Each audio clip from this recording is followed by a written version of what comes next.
The champagne flute shattered against the marble floor, crystal fragments scattering like tiny stars across the polished surface. I didn't flinch. I learned not to react when Marcus was performing for his audience. Before we jump back in, tell us where you're tuning in from, and if this story touches you, make sure you're subscribed, because tomorrow I've saved something extra special for you. Christ, Elena, could you be any clumsier? His voice cut through the low murmur of conversation in the conference room. 60 investors, venture capitalists, and board members turned to stare. This is exactly why I keep telling you, presentation matters in business. I bent down slowly, deliberately, gathering the larger pieces while a server rushed over with a towel. My hands didn't shake. They hadn't shaken in months, not since I'd stopped believing his version of me. Maybe if you spent less time at those community college seminars and more time at a gym, you'd have better coordination, Marcus continued, loosening his tie with that practiced gesture he used when he wanted to appear casual and relatable. Several people laughed, the kind of uncomfortable laughter that comes from not knowing what else to do. I stood, meeting his eyes for just a moment. Sea green. The eyes I'd once thought held my entire future. Now they just looked cold. My apologies, I said quietly, stepping back against the wall where I belonged, where Marcus had positioned me for this investor meeting. Not at the table with the real players, as he called them, but along the periphery with the assistants and junior staff. It's fine, sweetheart, Marcus said, his tone dripping with condescension as he turned back to the presentation screen. Why don't you just stand over there and try not to break anything else? More laughter. I noticed a few people, particularly the women, weren't joining in. One older woman in a navy suit caught my eye and gave an almost imperceptible shake of her head. Sympathy or disgust, I couldn't tell which. Now, as I was saying before my fiancé decided to test gravity, Marcus clicked to the next slide. Quantum dynamics has positioned itself at the forefront of AI-driven financial modeling. Under my leadership as CEO, we've increased our client base by 300%. I let his words wash over me, focusing instead on the subtle tells I'd learned to read over our 2-year relationship. The way his left hand clenched when he lied. The slight pause before claiming credit for ideas that weren't his. The practiced smile that never quite reached his eyes when discussing actual innovation. Our proprietary algorithm, which I developed personally, has revolutionized how hedge funds approach risk assessment. There it was, the hand clench. Because Marcus hadn't developed anything. He'd taken the framework I'd created during my little hobby coding sessions, as he called them, and presented it as his own. I'd watched him do it 6 months ago during a late-night work session when he thought I was asleep. I'd said nothing then. I said nothing now. The beauty of our system, he continued, gesturing at charts and graphs that represented months of my work, is its adaptability. We're not just analyzing patterns, we're predicting market behavior with unprecedented accuracy. A hand went up in the back, a younger man with glasses and a skeptical expression. Mr. Chen, can you walk us through the core mathematical model? I'm particularly interested in how you've addressed the recursive learning limitations that plague most AI financial tools. Marcus's smile tightened almost imperceptibly. That's incredibly technical, and I don't want to bore everyone with the minutiae. I'm not bored, the man interrupted politely. I'm fascinated. The recursive learning problem has stumped some of the best minds in the field. If you've truly solved it, I'd love to understand your approach. I watched Marcus's jaw clench. He didn't understand the recursive learning model because he'd never bothered to read my documentation. He'd just copied the results and slapped his name on them. "It's a proprietary process," Marcus said smoothly, recovering quickly. "Trade secrets, you understand. But I assure you, our results speak for themselves." "Of course," the man said, though his skeptical expression suggested otherwise. He was making notes in a small leather journal. The presentation continued for another 40 minutes. Marcus moved through slides filled with projections, testimonials, and impressive financial figures. Every third slide contained work I'd done, problems I'd solved, innovations I'd created. Not once did my name appear. When it finally ended, people milled around, networking and making small talk. I stayed by the wall, playing my role. The awkward fiancé who didn't quite belong in this world of power and money. "Elena!" a cheerful voice called out. I turned to see Jennifer, Marcus's executive assistant, approaching with her perpetual smile. "Marcus wanted me to remind you about the dinner reservation tonight. 8 p.m. at Meridian. He said you should wear that navy dress he picked out, the one that's more forgiving." Translation: the one that hid my body, which Marcus had decided wasn't good enough despite being a perfectly normal size 10. "Of course," I said. "Thank you, Jennifer." She leaned in closer, her smile fading slightly. "Between you and me, you deserve better than his commentary today. That was uncalled for." Before I could respond, she was gone, swept away by the crowd. I wondered if she knew how much I appreciated those small moments of solidarity, even if they couldn't change anything. "There you are." I turned to find the older woman in the navy suit standing beside me. Up close, I could see she was probably in her late 50s, with sharp gray eyes that missed nothing. "Diana Reeves," she said, extending her hand. "Apex Ventures." "Elena Voss," I replied, shaking her hand.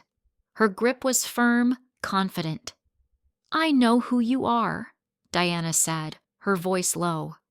"Question is, do you know who you are?" I blinked, uncertain how to respond. "I've been in this business for 30 years, Diana continued, her eyes scanning the room before returning to me. "I've seen a lot of Marcus Chen's, ambitious young men who talk a good game but can't back it up when pressed. That question about recursive learning? He had no idea what that investor was talking about." "I'm sure Marcus was just being cautious about revealing proprietary information," I said automatically, the defense rising unbidden after 2 years of practice. Diana's eyebrow arched. "Is that what you're sure of? Or is that what you've been told to be sure of?" The question landed like a punch. I looked away, unable to hold her gaze. "I'm going to tell you something, Elena," Diana said, her voice gentler now. "And I hope you'll hear me. That algorithm Marcus was presenting, it's brilliant, genuinely revolutionary, but it doesn't match his presentation style or his technical knowledge base. Someone wrote that code who understands not just the mathematics, but the philosophy behind market behavior. Someone who thinks in systems and patterns." My heart began to race. "I don't know what you're suggesting." Preparing and narrating this story took us a lot of time, so if you are enjoying it, like this video, it means a lot to us. Now back to the story.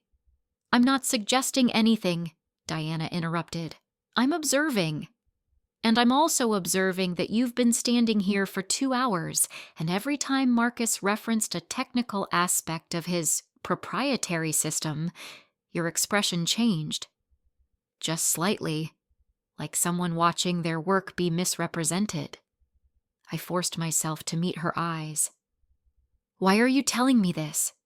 "Because I've spent my career finding talent and investing in potential," Diana said. "And because I watched Marcus Chen humiliate you in front of a room full of people, and you took it with a grace that suggests it wasn't the first time. That tells me 2 things. You're used to being underestimated, and you're playing a much longer game than anyone realizes. She pulled a business card from her jacket pocket and pressed it into my hand. When you're ready to stop playing defense and start playing offense, call me. Before I could respond, Marcus appeared at my side, his arm sliding around my waist in a possessive gesture. "Diana, thank you so much for coming," he said with his practiced charm. "I hope my fiancé wasn't boring you with wedding planning details. She's a bit obsessed." Diana's smile was polite but cold. "Actually, we were discussing market algorithms. Elena has quite an interesting perspective on recursive learning patterns." Marcus's hand tightened on my waist, a warning. "Oh, Elena dabbles in coding. It's cute, really. She takes these little online courses." "How fortunate for you," Diana said, her tone absolutely neutral. "To have someone who understands the technical side of your work. That must be quite helpful during development." Sure, Marcus said dismissively, though honestly, the real innovation comes from experience in the field. Elena's never actually worked in finance, so her perspective is pretty limited. "I see," Diana said. She looked at me one more time, and I saw a flash of something in her eyes. Anger, maybe, or disappointment. "Well, I'll let you two go. I'm sure you have dinner plans." She walked away, leaving me clutching her business card in my palm. "What did she want?" Marcus asked immediately, his charming facade dropping the moment Diana was out of earshot. "Nothing. She was just being polite." "Diana Reeves doesn't do polite," Marcus said sharply. "She's a shark. What did you talk about?" "Wedding planning," I lied smoothly. "Just like you said." Marcus studied me for a moment, then relaxed slightly. "Good. The last thing I need is you making connections that make me look bad. You know how people are. They love to gossip about unequal relationships." "Unequal how?" I asked, though I knew the answer. "Come on, Elena. You're 28 and working part-time at a bookstore. I'm the CEO of a major tech company. People notice these things." He softened his tone slightly. "Look, I'm not trying to be harsh, but we both know you're with me because I elevate you. Just remember that, okay?" I nodded, that familiar ache settling in my chest. The ache that had been growing steadily for months, fed by comments like this, by public humiliations, by watching my work presented as his while I stood against the wall like furniture.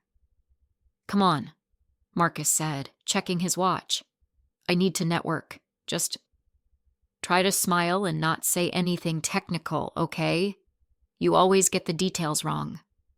He guided me back into the crowd, his hand on the small of my back, protective to anyone watching, controlling to anyone paying attention.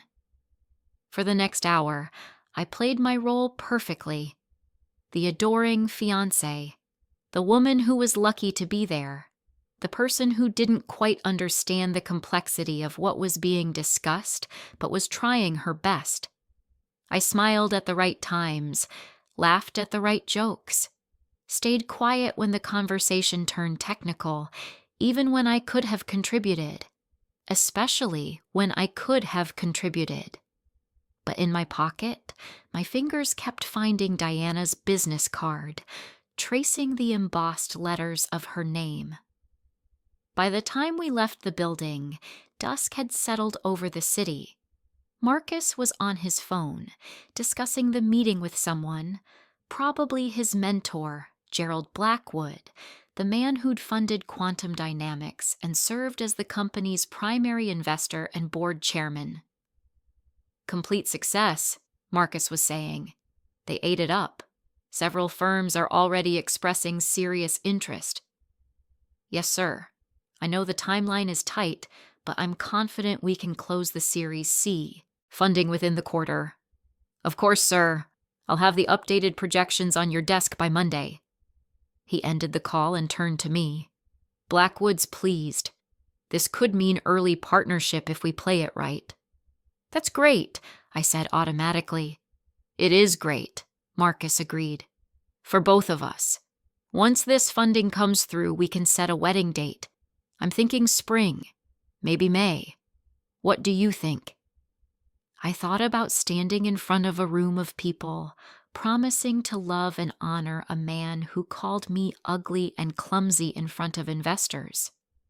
I thought about spending the rest of my life watching my work be credited to someone else.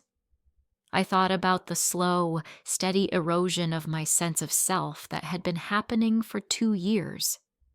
May sounds nice, I heard myself say. Marcus smiled, satisfied. Good. Now, about dinner. Blackwood might join us. If he does, remember, you're charming but quiet. He's old school, doesn't really believe women belong in business. Just let me handle the conversation. Marcus, I said slowly, can I ask you something? Sure, babe. Do you actually think I'm ugly? He stopped walking, turning to look at me with surprise. What? Where is this coming from? The comment you made today about the gym. You've been making more comments like that lately. Marcus sighed, running a hand through his dark hair. Elena, I didn't say you're ugly. I said presentation matters. There's a difference. Look, in my world, image is everything. The investors, the board, they judge you on how you present yourself. I'm just trying to help you fit in better. By telling everyone I'm clumsy and suggesting I need to lose weight? I didn't.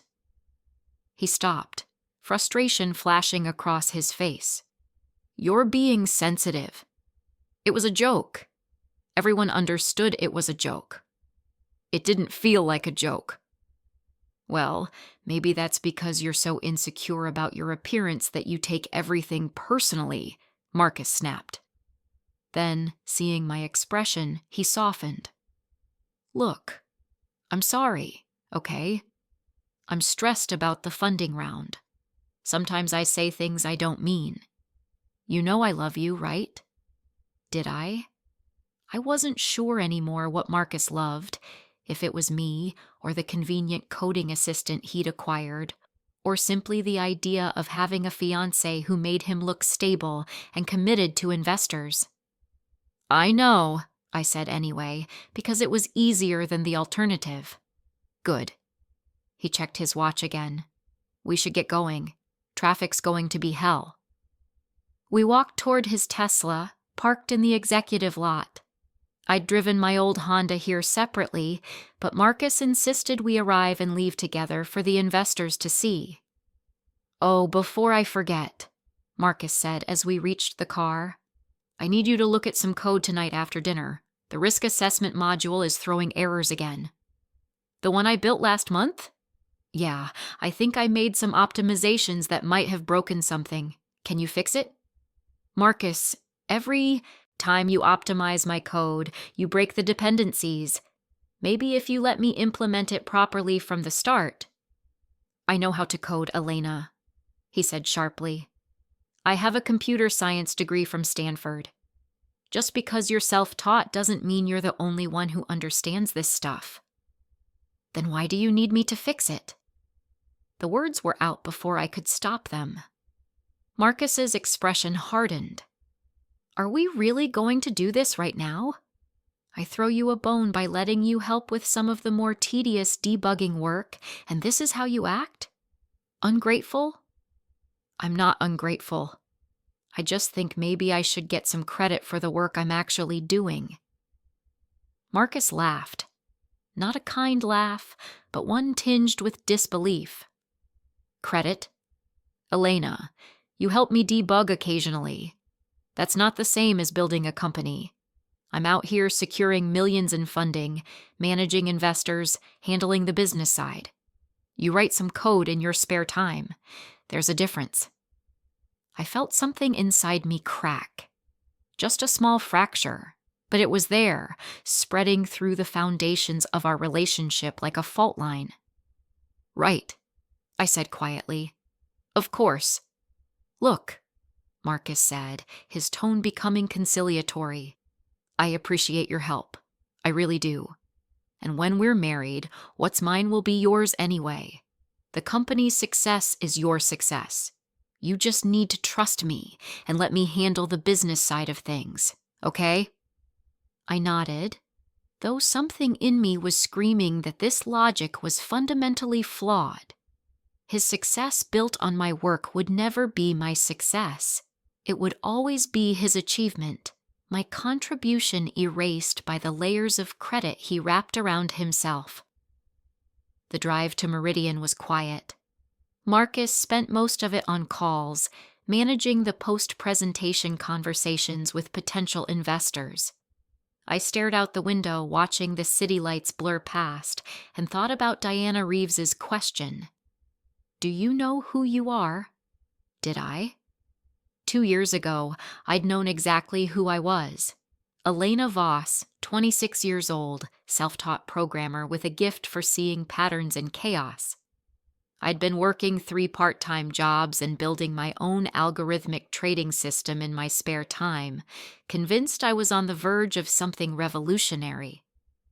Then I'd met Marcus at a tech networking event. Handsome, confident, already climbing the corporate ladder at a mid-sized financial firm. He'd been fascinated by my work, spent hours asking questions about my approach, my methodology. For the first time, someone seemed to truly see my potential. You're brilliant, he'd told me on our 3rd date. This algorithm could change everything. You just need someone who understands the business side to help you monetize it. That someone, of course, had been him. Within 6 months, he'd convinced me to share my full code base, my research, my ideas. We're a team, he'd said. What's yours is mine, and what's mine is yours. 6 months after that, he'd left his job to start Quantum Dynamics, using my algorithm.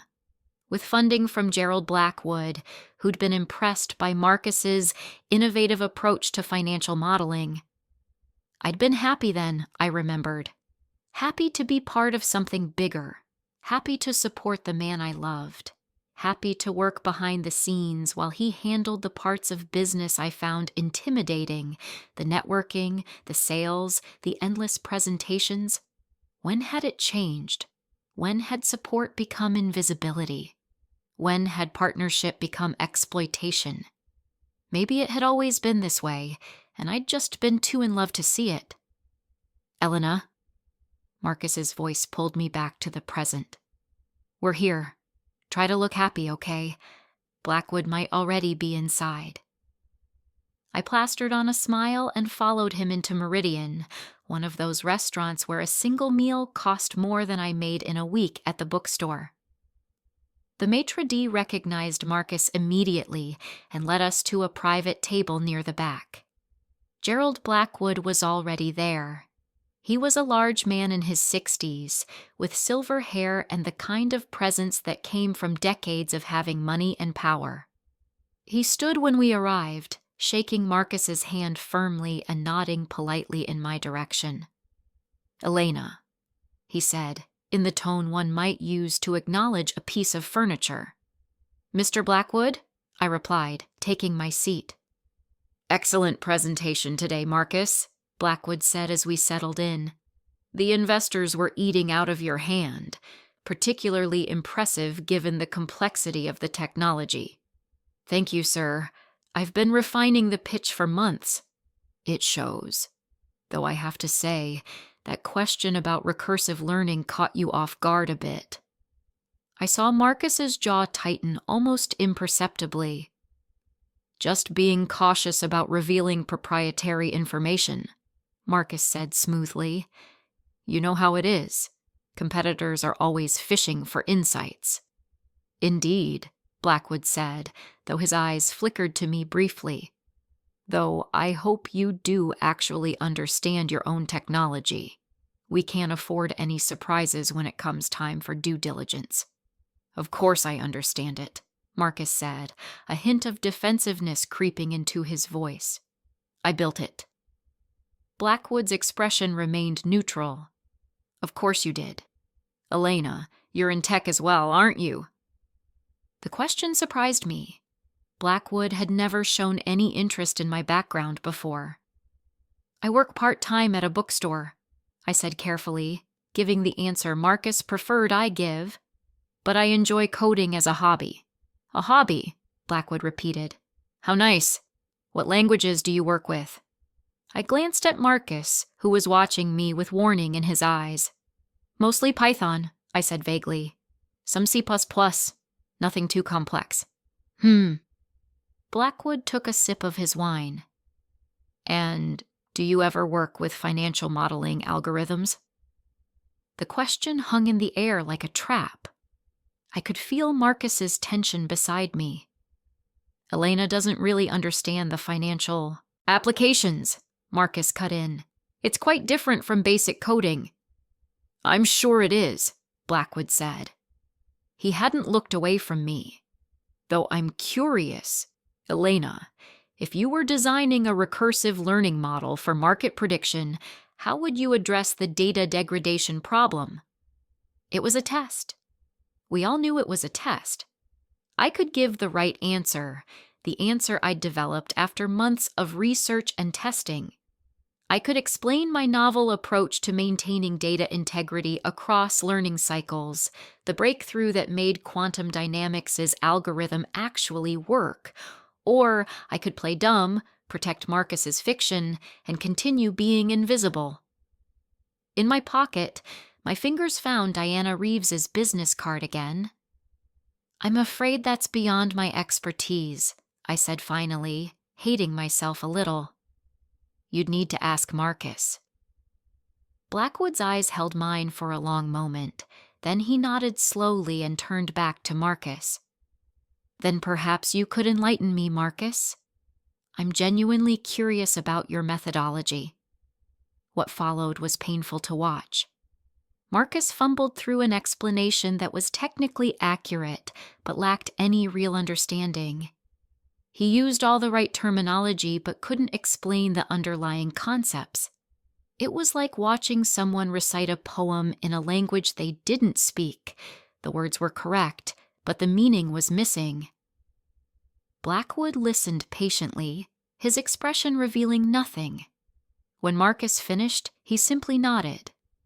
Fascinating, he said. And this is all your own work? Every line of code, Marcus said confidently. I stared at my water glass, unable to watch this anymore. Every line of code he'd claimed was mine. Every innovation, every breakthrough, every solution to problems that had stumped him, all mine. Well then, you're quite talented, Blackwood said. He pulled out his phone and typed something quickly. I'm sending you a small coding challenge. Nothing major, just an optimization problem related to the algorithm you've built. Should take someone with your expertise no more than an hour to solve. Could you have it back to me by tomorrow morning? Marcus's confident smile flickered. Tomorrow morning?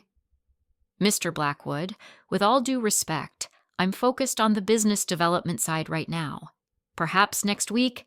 Tomorrow morning, Blackwood repeated, his tone leaving no room for argument.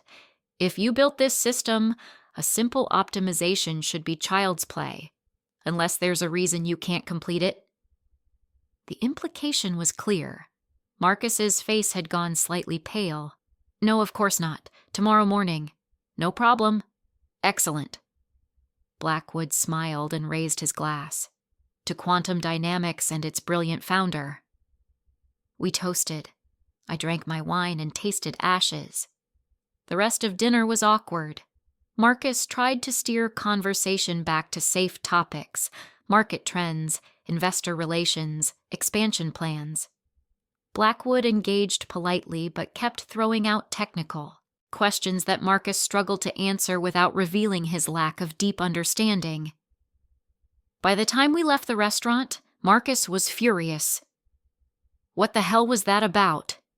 He snapped as soon as we were outside. Blackwood was testing me. Why would he do that? Maybe he wants to make sure his investment is sound, I suggested. He's invested millions already. A little late for cold feet. Marcus paced back and forth. That coding challenge. Do you think you can do it? There it was. The real reason he'd tolerated my hobby for so long. Marcus, I'm tired. Elena, this is important. Blackwood is our primary investor. If he loses confidence in me, the whole company could collapse.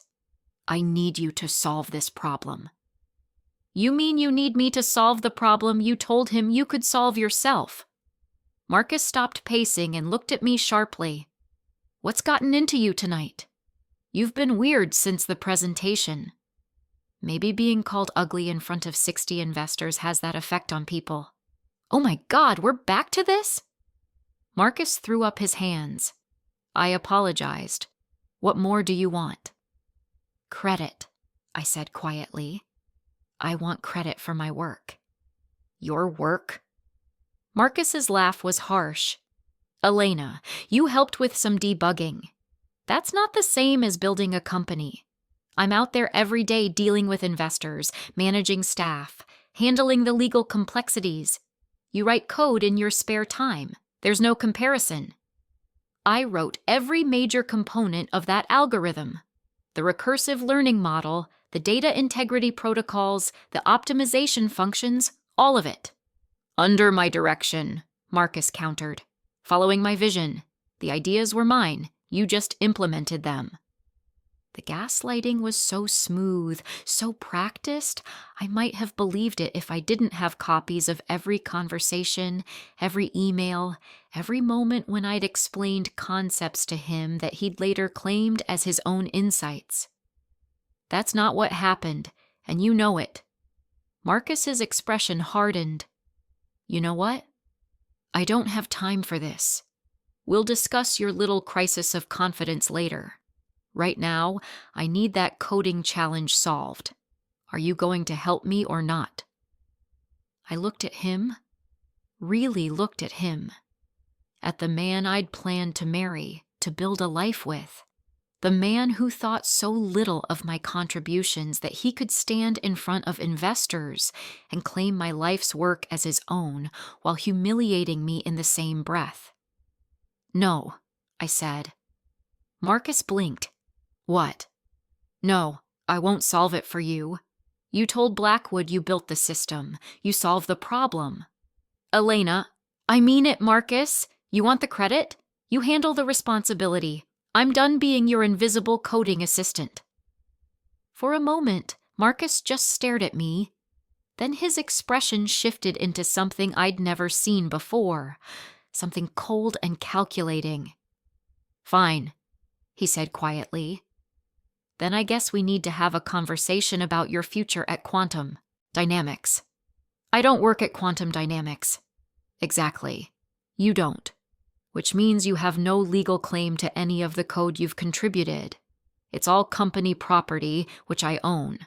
So if you want to play hardball, Elena, remember who holds the cards here. The threat was clear, and legally, he might even be right. I'd never asked for contracts or IP agreements. I'd trusted him. I'm going home, I said, pulling out my keys. You can handle Blackwood's challenge yourself. If you walk away now, Marcus called after me, we're done. The engagement, everything. Do you understand that? I turned back to face him. Yeah, Marcus, I understand that perfectly. I got in my car and drove away, leaving him standing in the parking lot. My hands were shaking now, adrenaline and fear flooding my system. What had I just done?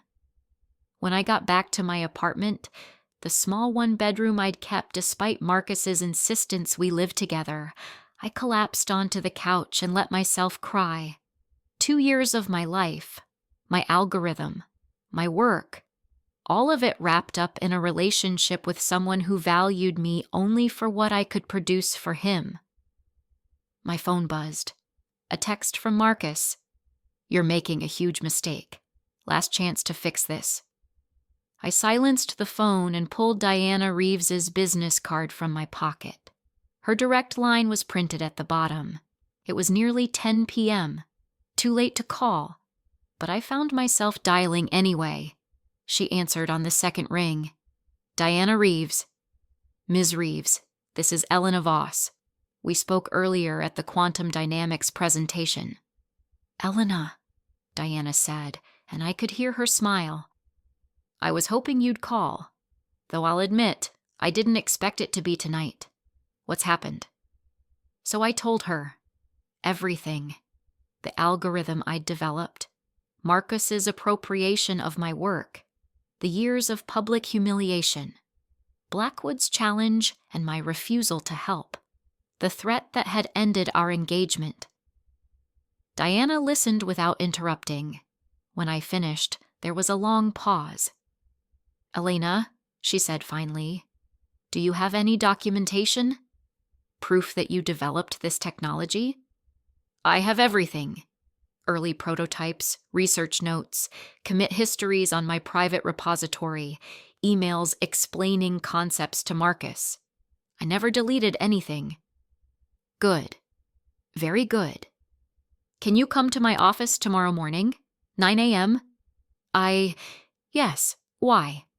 Because, Diana said, her voice carrying a note of satisfaction. Gerald Blackwood called me 2 hours ago. He's concerned about the legitimacy of quantum dynamics' core technology and asked me to conduct a discreet investigation before finalizing the Series C funding. My heart stopped.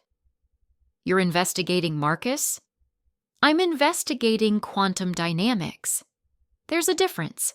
And if what you're telling me is true, if you can document that you're the actual creator of this technology, then we're not just talking about Marcus Chen misrepresenting his contributions. We're talking about potential fraud, IP theft, and breach of fiduciary duty to investors. I don't want to destroy him, I said quietly. I just want what's mine. Elena, sometimes those are the same thing. Bring your documentation tomorrow, all of it. And Elena, yes, tonight you stopped being invisible. Tomorrow we make sure everyone sees exactly who you are. After we hung up, I sat in the darkness of my apartment, listening to my phone buzz with increasingly angry messages from Marcus. I didn't read them. Instead, I opened my laptop and began compiling files. Research notes from 3 years ago, before I'd ever met Marcus, showing the early development of the recursive learning model. Email exchanges where I'd explained complex mathematical concepts to him. Version control histories showing my commits, my debugging, my innovations.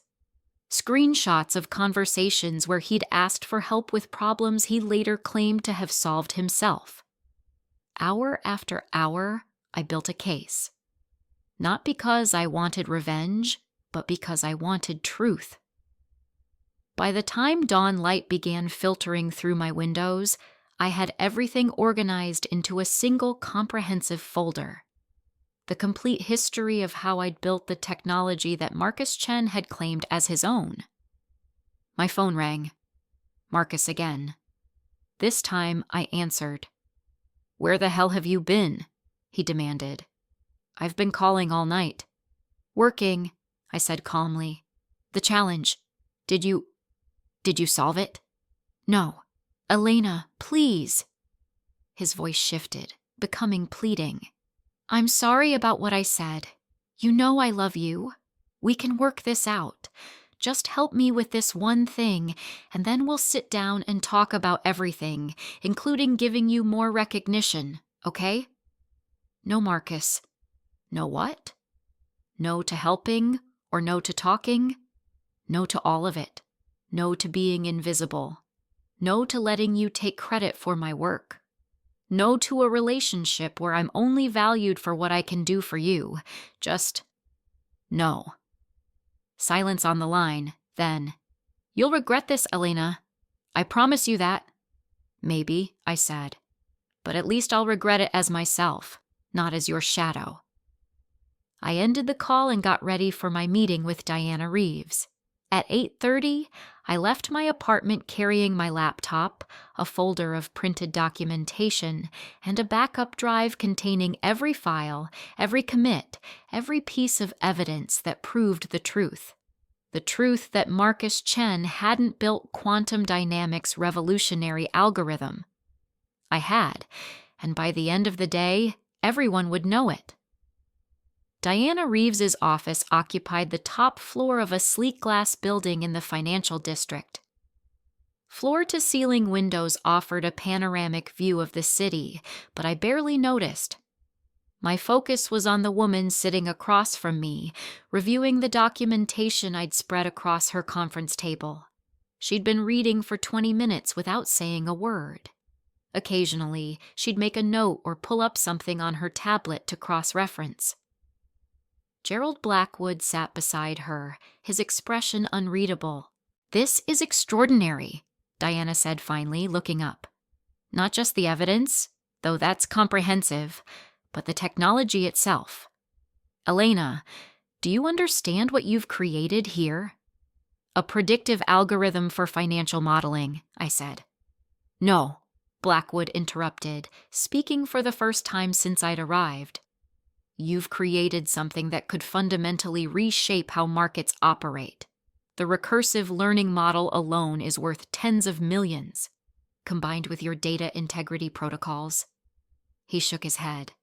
"Ms. Voss, Marcus Chen is a fool. He's also potentially facing serious legal consequences," Diana added. "Investment fraud, IP theft, breach of fiduciary duty.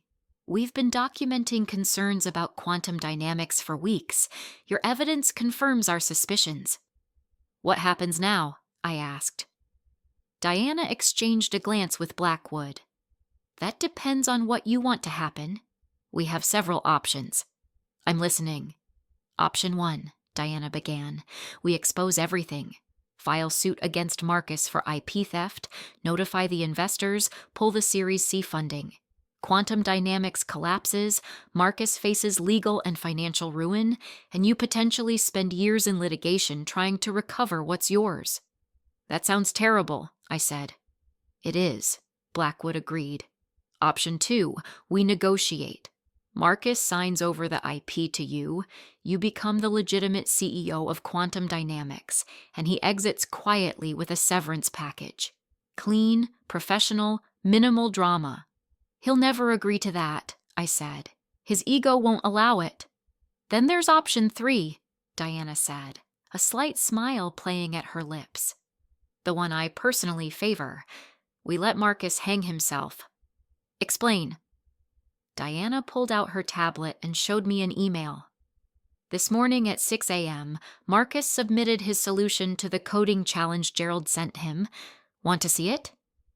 She turned the screen toward me. I scanned the code and felt my stomach drop. "This is my work," I said quietly. "From 6 months ago.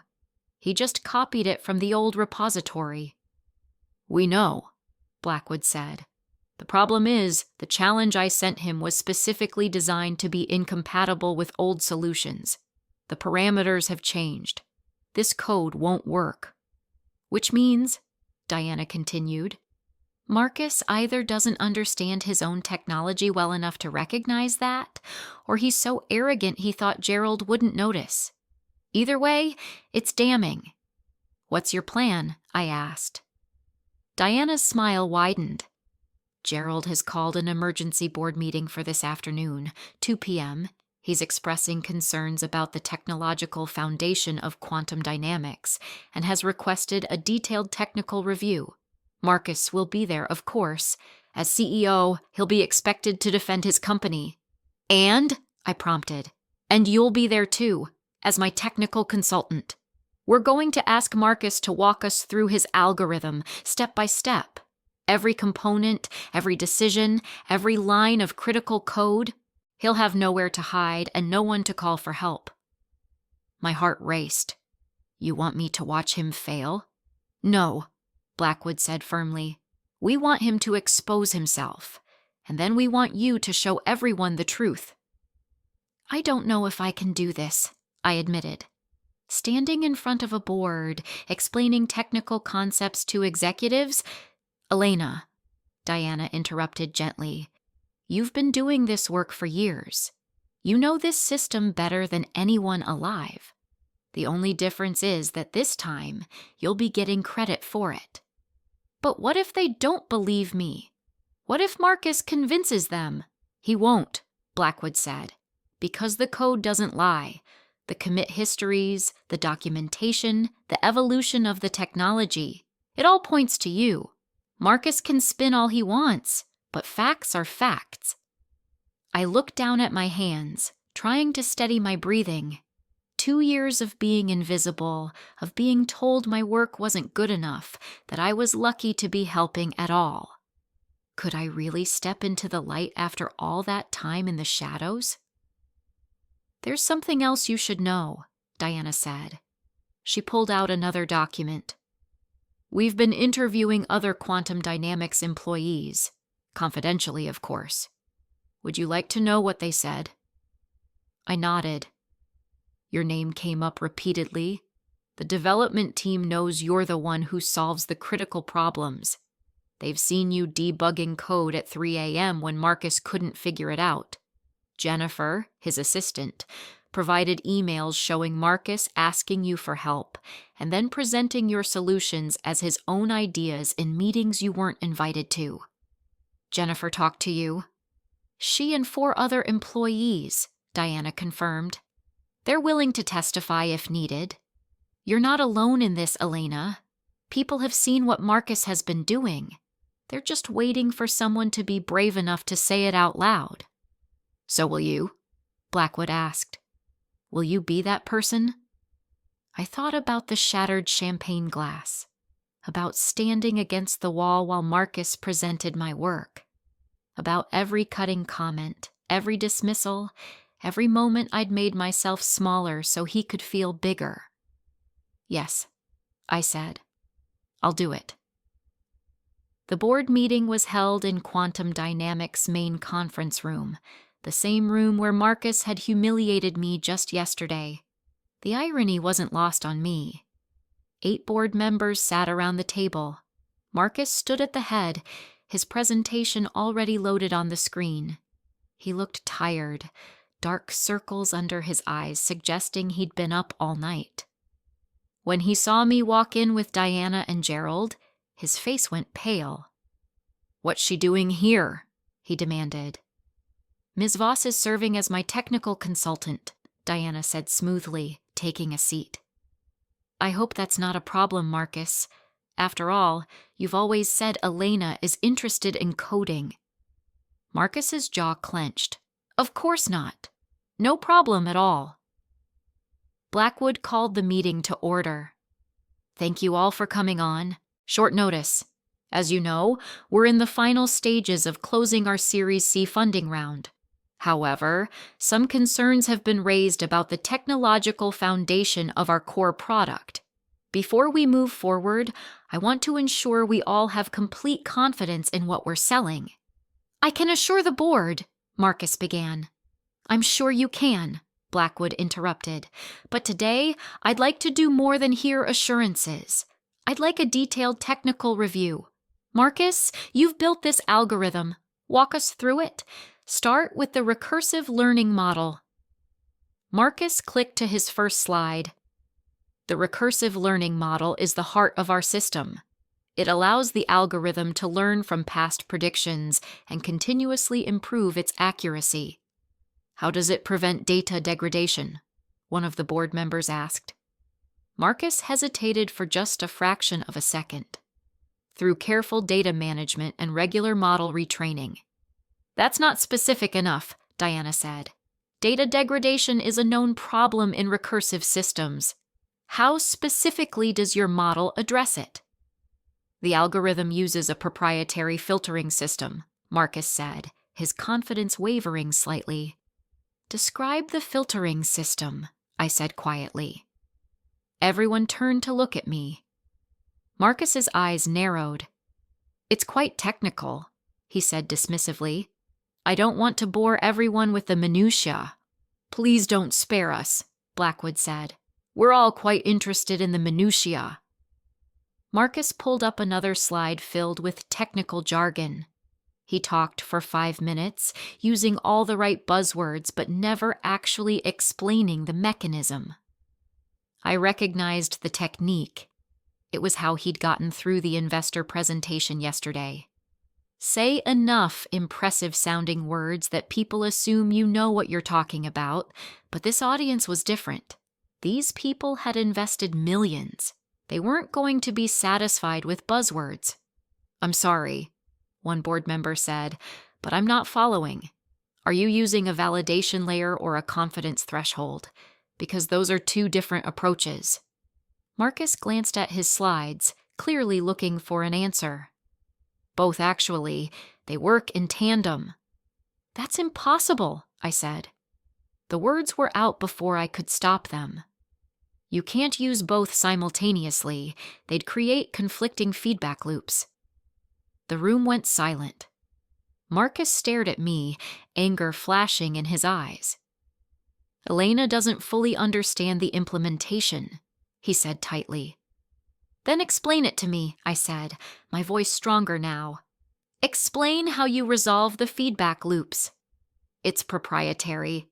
"Marcus," Blackwood said, his tone sharp, "you're speaking to your board of directors and primary investors. There are no proprietary secrets in this room. Answer the question." Marcus opened his mouth, then closed it. He looked at his slides again, as if the answer might appear there. "I think," Diana said into the silence, "we need to address the elephant in the room. Marcus, did you personally develop this algorithm?" "Of course I did," Marcus snapped. "I've been saying that from the beginning." "Really?"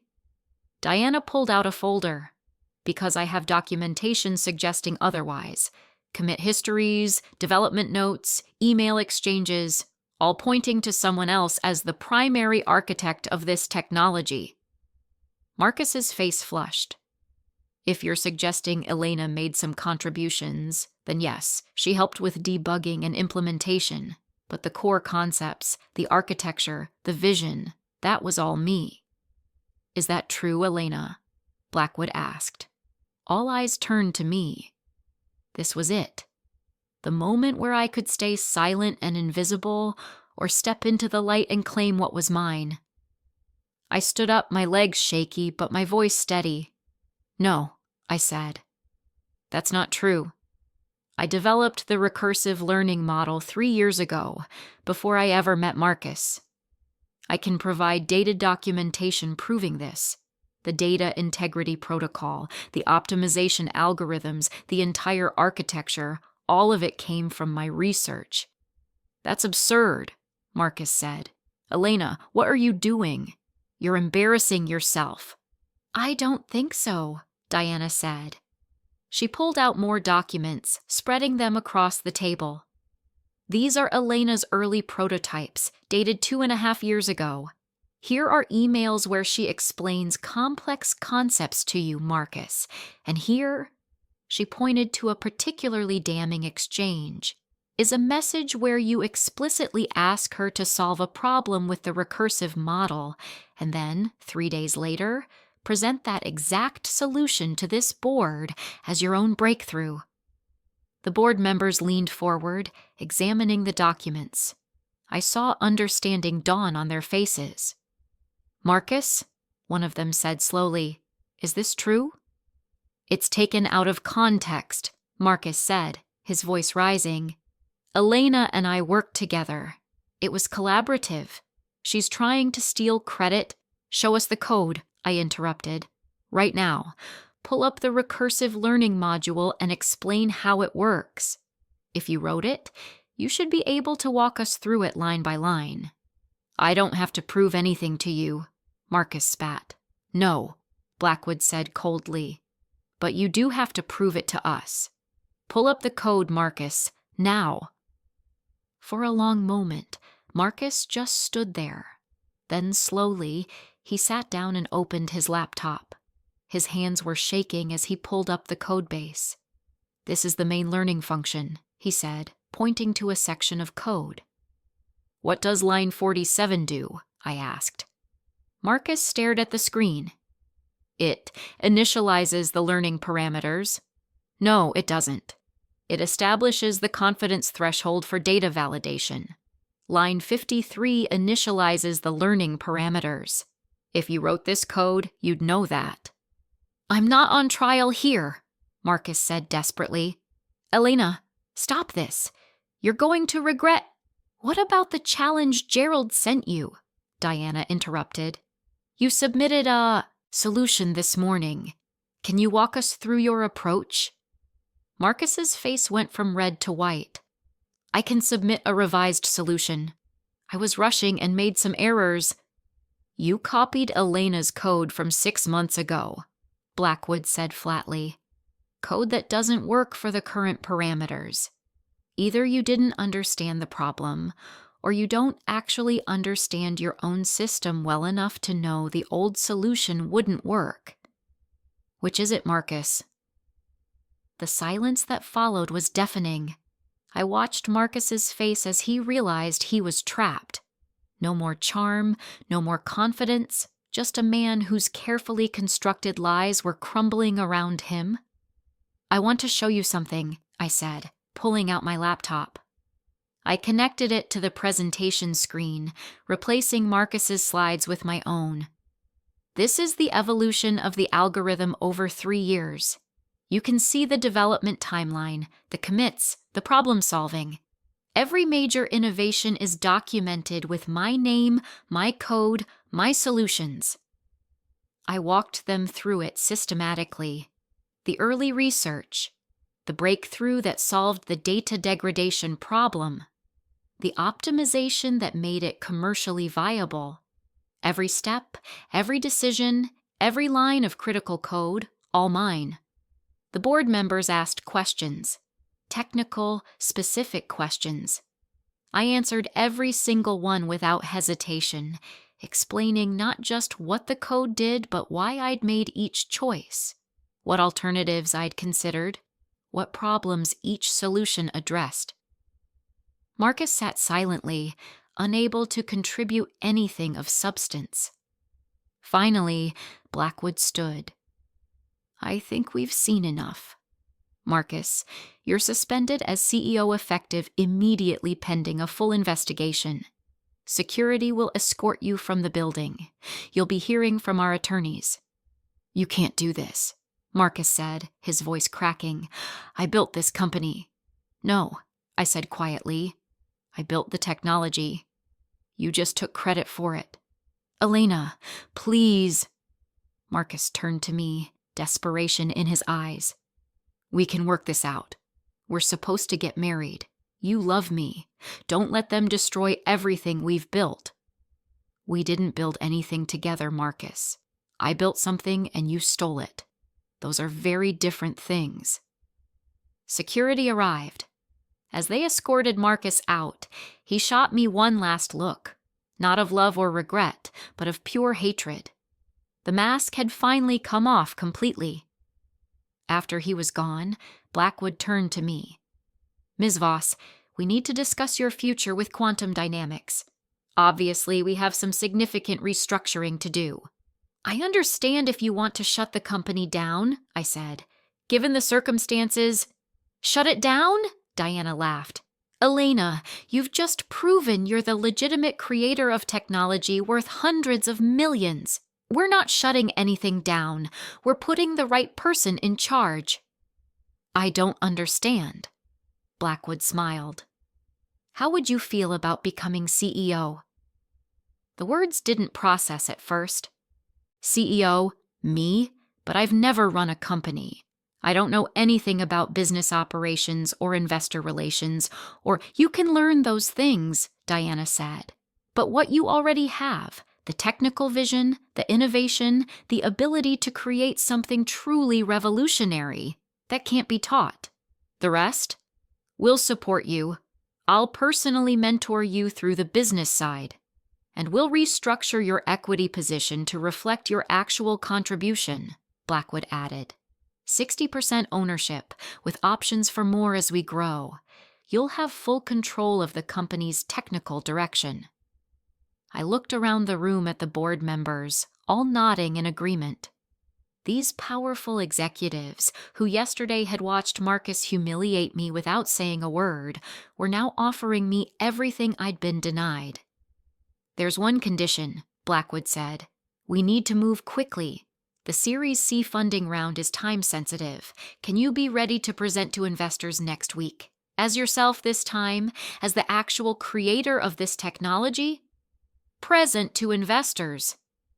Stand in front of a room full of people and talk about my work without someone else taking credit, without hiding against the wall." "Yes," I said, "I can do that."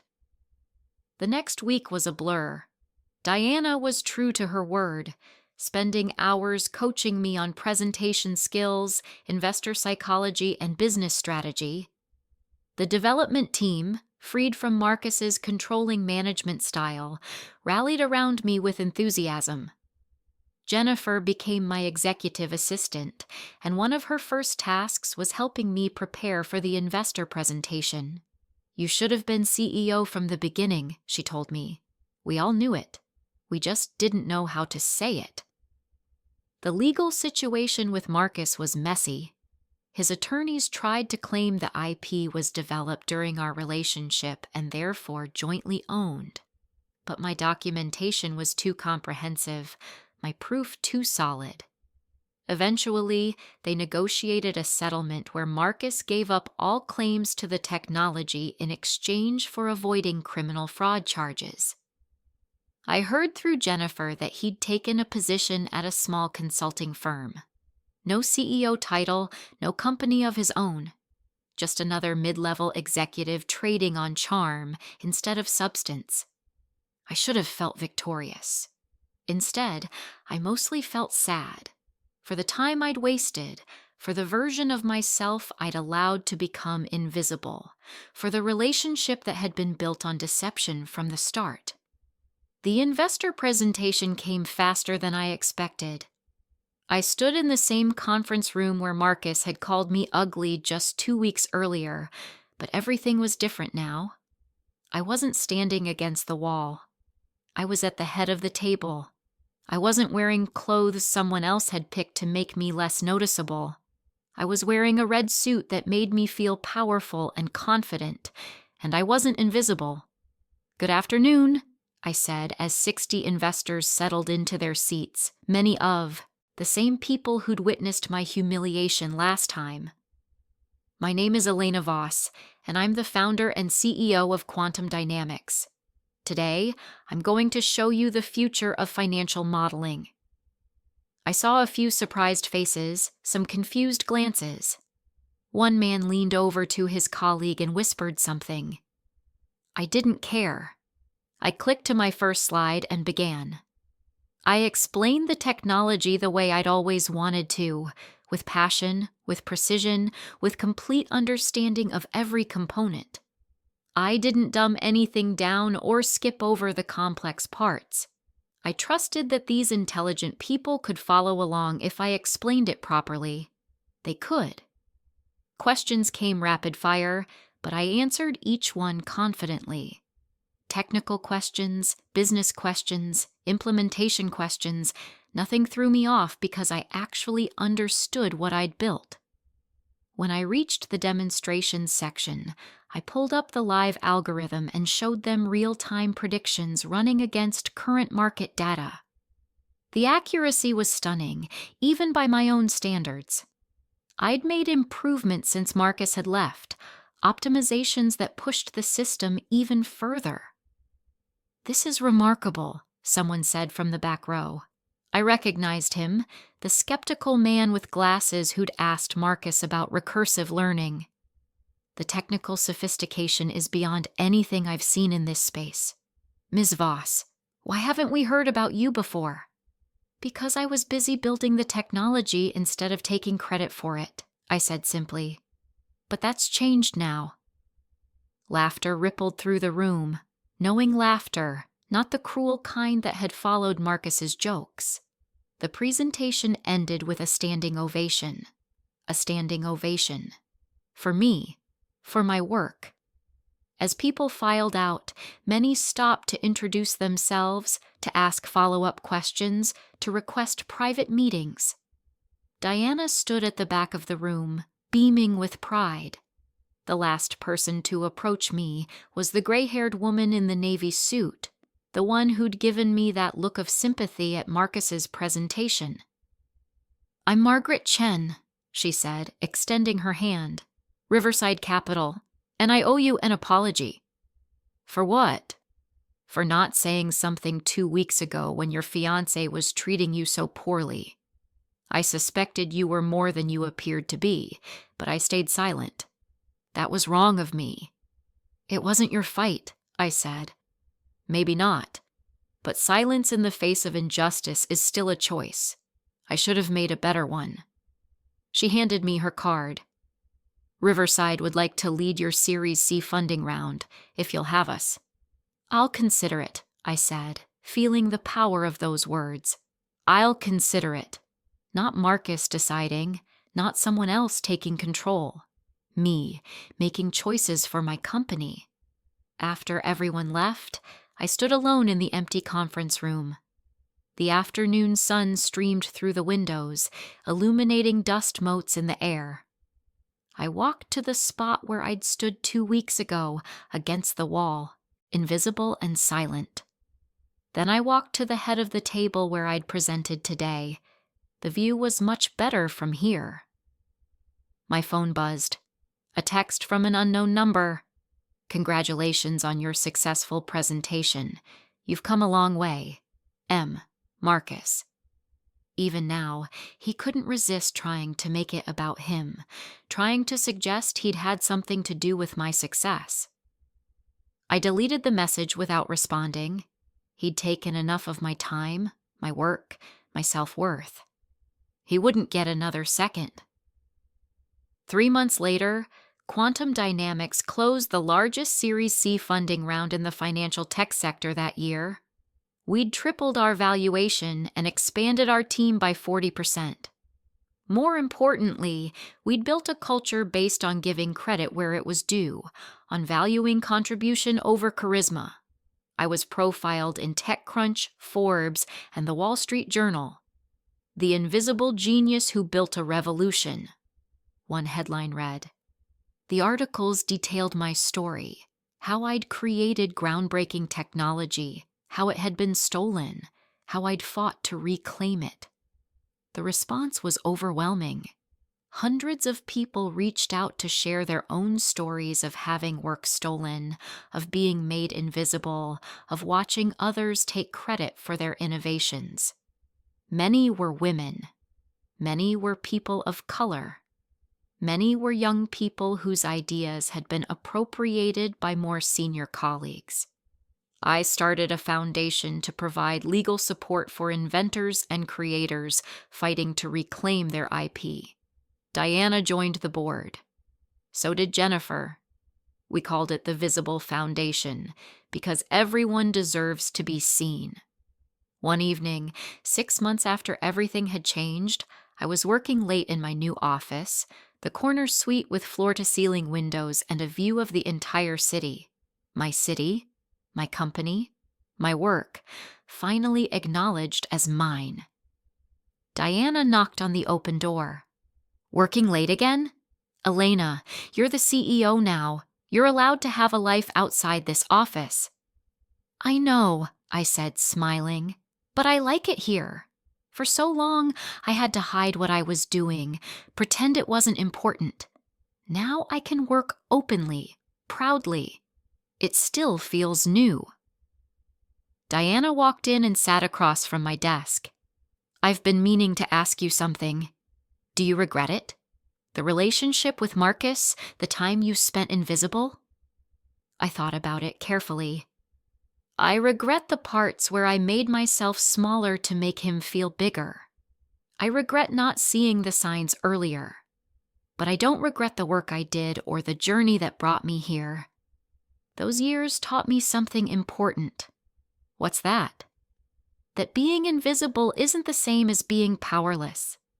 I was building something the whole time, even when no one could see it. And when the moment came to step into the light, I was ready. The work was done. The foundation was solid. All I had to do was claim it. Diana smiled. You know what I think? I think you were never actually invisible. You were just surrounded by people who weren't looking. But the right people? We saw you. After Diana left, I turned back to my computer. New code, new innovations, new problems to solve. But this time, my name would be on every solution. This time, I would be visible from the start. My phone buzzed with a reminder. Tomorrow's board meeting, where we'd discuss international expansion. My company, my vision, my future. I smiled and got back to work. The champagne glass had shattered, but I'd built something far more beautiful from the pieces. A life where I no longer had to shrink or hide or pretend to be less than I was. I was Elena Voss, founder and CEO of Quantum Dynamics, and I was done being invisible. Up next, you've got 2 more standout stories right on your screen. If this one hit the mark, you won't want to pass these up. Just click and check them out. And don't forget to like, subscribe, and turn on the notification bell so you don't miss any upload from us.